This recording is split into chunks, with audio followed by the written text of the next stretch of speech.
তো আমরা এখন নিয়েই ডাইরেক্ট ট্রিপে পাঠাতে পারবো গাড়িটা। আর বডি করার জন্য 10-15 দিন গ্যারেজে রাখতে হতো। আর তাছাড়া সবচেয়ে বড় বিষয় হলো হাই বডি থাকার কারণে পুলিশের যেটা হয়রানি, হয়রানি থেকে বাঁচা যাবে, বিশেষত এ কারণে এই গাড়িটা নেওয়া।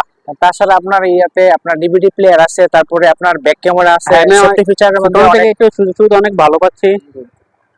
আর সবাই দোয়া করবেন। ইনশাআল্লাহ আপনার জন্য দোয়া, আমরা আমাদের জন্য দোয়া করবেন, ইনশাআল্লাহ, ঠিক আছে? আর আমাদের জন্য গ্রাহক, নতুন নতুন গ্রাহক পাঠাবেন আর কি। ইনশাআল্লাহ ইনশাআল্লাহ।